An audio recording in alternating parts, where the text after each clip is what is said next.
Good evening, ladies and gentlemen, and before anything, happy Thanksgiving weekend to all of you.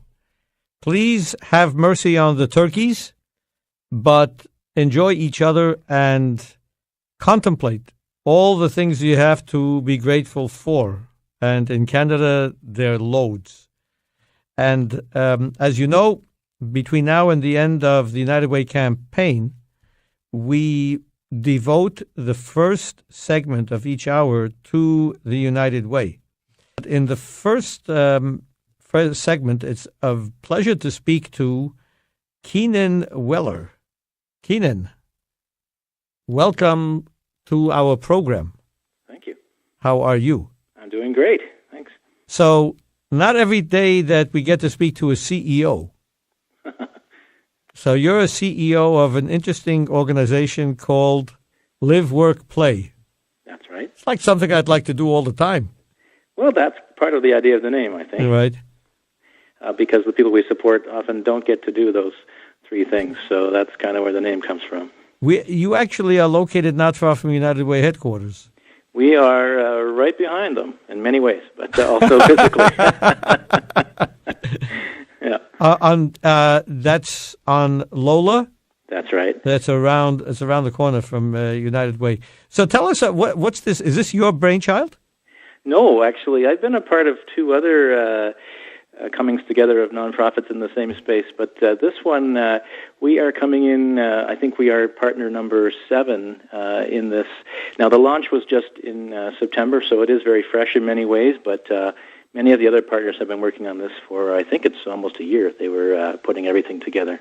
For this Live, Work, Play? Well, Live, Work, Play is one of the partner organizations of the C3 Center, of which there are another 6 partners at this time. So, and you're saying that you're only one of 7? Yes, so there's Volunteer Ottawa, Leadership Ottawa, Ottawa Chamber of Voluntary Organizations, Social Planning Council of Ottawa, IC Africa, Accessibility with Moxie, and United Way of Ottawa themselves, right. and Live, Work, Play. We are, at this time, the C3 Center partners. So you don't have an identity crisis with so many partners? You know what? It's amazing because working in isolation, it makes so little sense. More and more is being demanded of the nonprofit sector, and if there's things we can do to benefit from the brains and expertise and experience of people that are in slightly different types of work than we are, it just is a wonderful thing. So we're happy to be a part of it. So now you got to let the cat out of the bag and tell us what you do there. Sure. Well, I'll just tell you briefly. So Live, Work, Play, we support people with intellectual and developmental disabilities in this community, and it's about getting them to enjoy housing and jobs and relationships in the community like anybody else. But there's a lot of barriers, a lot of them systemic, and some having to do with the disability. A lot of what we do has to do with, for example, with volunteers. We use close to, I believe it's 120 volunteers at this time. We have a staff of 8 people. So obviously, without volunteers, we're not doing what we do. Now, elsewhere in the building, as I mentioned, there's Volunteer Ottawa. Where do we get most of our volunteers? Volunteer Ottawa. You got it. There you go. Exactly. Who are, for example, routinely doing training in the center, different types of training offered to volunteers or to staff who work with volunteers. So that is now right at our doorstep physically, but also being a part of the discussions about what type of training is needed and different benefits and what our volunteers are experiencing. So it's very exciting to be right in on the ground floor of that. Now, I want to make sure that I didn't miss it. Live, Work, and Play is a new kid on the block, in other words.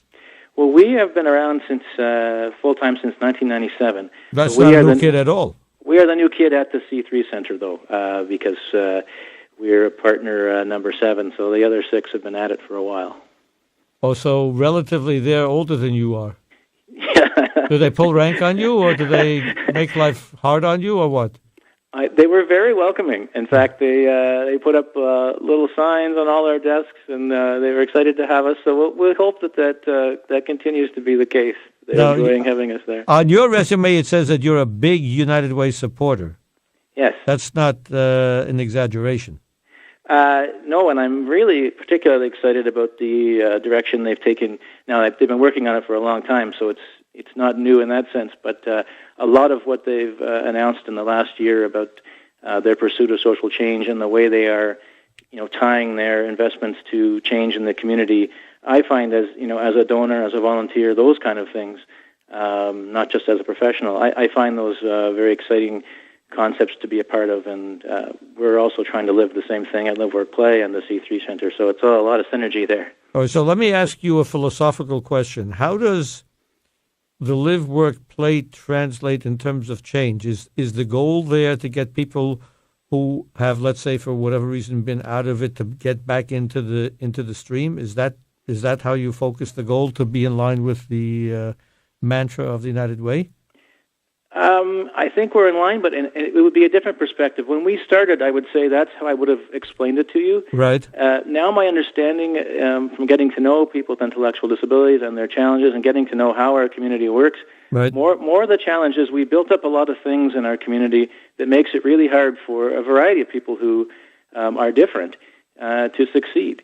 Whether it's mental health issues, different types of disabilities, people coming from other countries, there are barriers that are in the way. So yes, the disability is a challenge, and there are skills we can provide the person, the individual, so that they can have more success. But also, it's for us, working with employers. Have you thought about employing a person with intellectual disability? And they would say, well, how would I do that? Well, let us help you.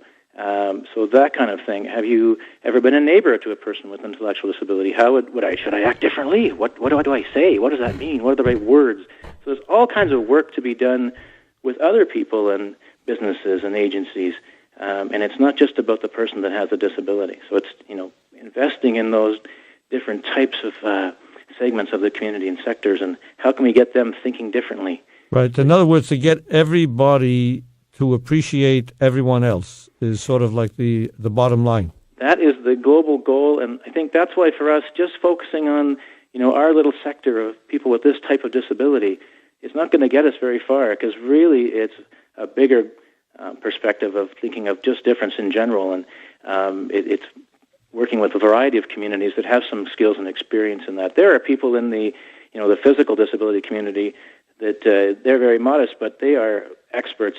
They've been working with City Hall and all levels of government for many years to get an appreciation of accessibility from the physical sense. We need ramps, we need equipment, we need homes that are built that accommodate us properly. They've done all that.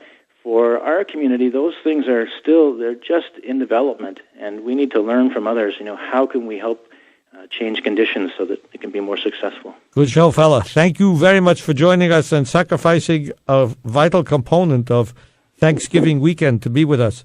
Oh, it's my pleasure. And good luck with this. Well, thank you very much, Rabbi. Take care.